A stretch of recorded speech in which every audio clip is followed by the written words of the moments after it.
63 வருட காலத்துல உலகெல்லாம் ஒளி வெள்ளத்தை ஏற்படுத்தினார்கள் ரசூலுல்லாஹி ஸல்லல்லாஹு அலைஹி வஸல்லம் அவர்கள். அப்போ ஒரு நாள் தம் சகாக்களிடத்திலே, தோழர்களிடத்திலே சொன்னார்கள், தோழர்களே, எனக்காக நீங்கள் நிறைய உதவி செஞ்சிருக்கிறீங்க. இந்த மார்க்கம் தழைக்க எனக்காக உதவி செய்தவர்கள் நிறைய பேர் உண்டு உங்களில். அவர்களுக்கெல்லாம் நான் பகர நன்றி தெரிவித்து விட்டேன். யாரெல்லாம் எனக்கு உதவி செஞ்சீங்களோ அவங்களுக்கெல்லாம் நான் என்ன செஞ்சுட்டேன்? பதில் நன்றி சொல்லிட்டேன், பகரம் செய்து விட்டேன். ஆனால் இந்த அபூபக்கரை தவிர. அபூபக்கர் செய்த உதவி எப்படிப்பட்டது தெரியுமா? அது அந்த அளவுக்கு உயர்ந்தது. ஊரெல்லாம் என்னை ஒதுக்கிய நேரத்தில் அபூபக்கர் எனக்கு ஆதரவு கொடுத்தார். ஊரெல்லாம் என் மீது அவநம்பிக்கையாக இருந்த பொழுது அபூபக்கர் என்னை நம்பினார், என்னை ஏற்றுக்கொண்டார். அது மட்டுமல்ல, என் மகளை அவருடைய தன் மகளை திருமணம் செய்து கொடுத்தார். ஹிஜ்ரத் பயணம் என்பது ஒரு முக்கியமான, ஒரு இக்கட்டான, சிரமம் வாய்ந்த பயணம். அந்த பயணத்தில் எனக்கு பயணத்தோடனாக வந்தார். அவர் என்னோடு குகையில் இருந்தார். எத்தனையோ உயிருக்கு ஆபத்தான விஷயங்களை எனக்காக அவர் சந்தித்தார். இன்னும் எத்தனையோ உதவிகளை செய்த அந்த அபூபக்கருக்கு என்னால் இந்த துனியாவில் உங்களுக்கு பகர நன்றி செய்தது போன்று என்னால் செய்ய முடியவில்லை. நான் வருத்தப்படுகிறேன். ஆனால் இவருக்கு நான் நன்றி செய்வேன். எப்பொழுது தெரியுமா? மறுமையில நான் சொன்னான்.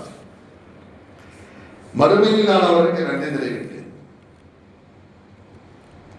ஆனா இன்னைக்கு நீங்க மஸ்ஜித் நபவியில பார்க்கலாம், பாபா அபூபக்கர்னு ஒண்ணு இருக்குது. ஒரு சின்ன வாசல் மாதிரி இருக்கும். அந்த வாசலை திறந்துதான் வச்சிருப்பாங்க. ஏன்னா அபூபக்கர் ரலியல்லாஹு அன்ஹு அவர்கள் வந்த வாசல் அது. வீட்டுல இருந்து அவங்க வர்றதுக்கு, அவங்க வீடு அந்த பக்கம் இருக்கும், அங்கிருந்து வரும்போது அங்க ஒரு வாசல், அந்த வாசல் அப்படின்னு சொல்லுவாங்க. மஸ்ஜித் நபவியை சுத்தி பல வீடுகள் இருந்துச்சான். சஹாபாக்களின் வீடு, பல வீடுகள் அந்த காலத்துல. மஸ்ஜித் நபவி என்பது இப்பொழுது உள்ள பெரிய கட்டடம் போன்று அல்ல.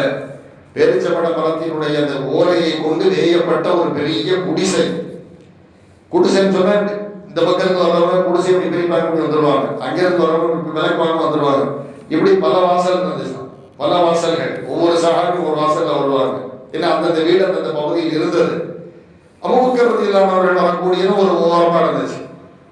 அப்ப ரசூல் ஸல்லல்லாஹு அலைஹி வஸல்லம் சொன்னாங்க, இப்படிலாம் வராதீங்க, உங்க இஷ்டத்துக்கு கூரையை பிரித்து கொண்டு இப்படி எல்லாம் வராதீர்கள். ஒரு மஸ்ஜிதுக்கு பல வாசல் இருப்பது நல்லதல்ல, அது அழகானதாக இல்லை. எல்லா வாசலையும் அடைச்சிருங்கன்றார். அதுக்கப்புறம் சொன்னாங்க, அபூபக்கர் எந்த வாசல் வழியா வராரு, யார சொல்றா அந்த வாசலை விட்டுருங்கன்றாங்க. அது மஸ்ஜித் நபவிக்கு வாசல் இல்லாத ஒரு ஓரமான இடத்துல இருக்குது.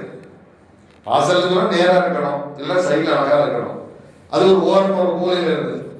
சல்லல்லாஹு எல்லாத்தையும் அடைக்க சொல்லிட்டாங்க, எல்லாத்தையும் அடைச்சிருக்கப்பா, வேண்டாம், நேரா ஒரு வாசலை மட்டும் விடுங்கன்றாங்க.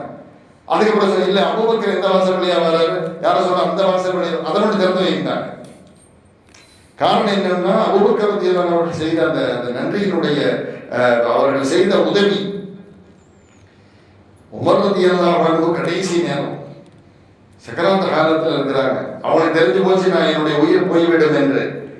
அப்போ தன்னுடைய மகன் அப்துல்லாவை அழைத்து சொன்னார்கள், அப்துல்லா, நேராக பெருமானாருடைய மனைவி ஆயிஷா ரலியல்லாஹு அன்ஹா அவர்களிடத்தில் சென்று நீ அனுமதி வாங்க வேண்டும். என்ன அனுமதி தெரியுமா? என்னுடைய தந்தை உமர் சக்கராத்தில் இருக்கிறார், அவர் மரணித்தால் பெருமானார் ஸல்லல்லாஹு அலைஹி வஸல்லம் அவர்களுக்கு அருகே தஃபன் செய்ய வேண்டும், நீ அனுமதி பெற்றுக் கொண்டு வா. அதே போல அப்துல்லா ரலியல்லாஹு அன்ஹு அவர்களை ஆயிஷா ரலியல்லாஹு அன்ஹா அவர்களை அணுகி கேட்டாங்க, அன்னையவர்களே, இந்த மாதிரி பாப்பா பெருமானாருக்கு பக்கத்துல தன்னை அடக்கம் செய்வதற்கு ஒரு இடத்தை கேட்டார்கள் அப்படின்னு சொன்னாங்க. ஆனா அன்னை ஆயிஷா ரலியல்லாஹு அன்ஹா அந்த இடத்தை தனக்காக வேண்டி வச்சிருந்தாங்க. ஸல்லல்லாஹு அலைஹி வஸல்லம் அபூபக்கர் ரலியல்லாஹு அன்ஹு அவங்களுக்கு பக்கத்துல தனக்காக அந்த இடத்தை வைத்திருந்தார்கள். அப்போ உமர் ரலியல்லாஹு அவர்கள் கேட்டு விட்ட உடனே தாராளமாக சம்மதித்தார்கள். பரவாயில்லை, உன்னுடைய தந்தைக்கு அந்த இடத்தை நான் வழங்குகிறேன், அவர்கள் மரணித்தால் அந்த இடத்தில் அவர்களை தஃபன் செய்ய நான் அனுமதி கொடுக்கிறேன் அப்படின்னு சொல்லிட்டாங்க. ஏன் பட்டு அனுமதி கொடுத்தாங்க தெரியுமா? அதாவது தந்தைக்கு அருகே தான் தவன், ஒரு பக்கம் தந்தை, ஒரு பக்கம் கணவர், ஒரு பக்கம் வாப்பா. ஸல்லல்லாஹு அலைஹி வஸல்லம் கபரு, பிறகு அபூபக்கர் ரலியல்லாஹு கபர் ஆல்ரெடி இங்க இருக்குது. அபூபக்கர் ரலியல்லாஹு யாரு? ஆயிஷா ரலியல்லாஹு அன்ஹாவுடைய தந்தை. ஸல்லல்லாஹு அலைஹி வஸல்லம் ஆயிஷா ரலியல்லாஹு அன்ஹாவுடைய பிரதான கணவர். அப்ப கணவருக்கு அருகேயும் தன் தந்தைக்கு அருகேயும் தான் தஃபனாக வேண்டும் என்று இடத்தை இடத்தை முடிவு செய்து வைத்திருந்தார்கள். யாரும் சம்மதிக்க மாட்டாங்க, யாருமே சம்மதிக்க மாட்டாங்க. அண்ணா ஆயிஷா ரலியல்லாஹு அன்ஹா அவர்கள் மூன்றாவதாக உள்ள நபர் உமர் ரலியல்லாஹு அன்ஹு. அப்போ மூன்றாவதாக உள்ள உமர் ரலியல்லாஹு அன்ஹு அவர்கள் கேட்டு அனுப்பியவுடன் ஓகே சொல்லிட்டாங்க. அந்த இடத்தை அவங்க எடுத்துக்கிட்டோம். தன் தந்தை இறந்தால் அந்த இடத்தில் அவர்களை கொண்டு போய் நீ தஃபன் செய்கிறது அப்படின்னு சொன்னாங்க. ஏன் சொன்னாங்கன்னு சொல்லி வரலாற்று விற்பனர்கள் சொல்லுவார்கள். ஆயிஷா ரலியல்லாஹு அன்ஹா அவர்கள் மீது ஒரு நேரத்தில் ஒரு பெரிய அவதூறு பரப்பிவிடப்பட்டது. மதீனாவில் உள்ள ஒரு முனாஃபிக் மூலமாக ஆயிஷா நாயகி ரலியல்லாஹு அன்ஹா அவர்களை பற்றி ஒரு பெரிய அவதூறு, அசிங்கமான அவதூறு, விபச்சார குற்ற அவதூறு பரப்பப்பட்டது. பிறகு அல்லாஹ் தஆலா அது இல்லை, அது பொய்ன்னு சொல்லி குர்ஆன் ஆயத்தை இறக்குறார். 10 வசனங்களின் மூலமாக அல்லாஹ் பேசுகிறார். இன்று அந்த சூரா ஓதப்பட்டது, சூரத்துன் நூர். அப்ப அந்த 10 வசனத்தின் மூலமாக அல்லாஹ் நல்ல பெண்ணுன்னு சொல்லிட்டான், அவங்க தப்பு செய்யாதவங்கன்னு சொல்லிட்டான். ஆனா இந்த வதந்தி பரவது பாத்தீங்கன்னா, முனாஃபிகீன்கள் பரப்பி விட்ட அந்த வதந்தி என்பது அப்படியே மதீனா நகரம் முழுவதும் அப்படியே வியாபித்து இருந்துச்சு. ஸல்லல்லாஹு அலைஹி வஸல்லம் கவலையில் இருந்தார்கள். அலி ரலியல்லாஹு அவர்கள் கூட ஒரு சந்தர்ப்பத்தில் சொன்னாங்க, யார சொல்லலாம், அந்த பெண்ணை பத்தி ஊரே பேசுறது, நீங்க தலாக் சொல்லிட்டு வேற பெண்ணை திருமணம் செய்யுங்கட்டாங்க. அதனால தான் ஆயிஷா ரலியல்லாஹு அன்ஹா கடைசி காலம் வரைக்கும் அவங்களோட பேசவே இல்லை. யாரோட? அலி ரலியல்லாஹு அன்ஹு. காரணம் என்னன்னு சொன்னா, ஊரெல்லாம் என் மீது அவதூறு சொல்லும் பொழுது இவரும் என் மேல சேர்ந்து சொல்லிட்டாரு அப்படின்னு சொல்லி. பிறகு ஆயத்தை இறங்கிச்சு, உத்தமி என்று மக்கள் ஒத்துக்கொண்டார்கள், வேறு விஷயம். அது அலி ரலியல்லாஹு அன்ஹு அவர்களுக்கும் தெரியும்.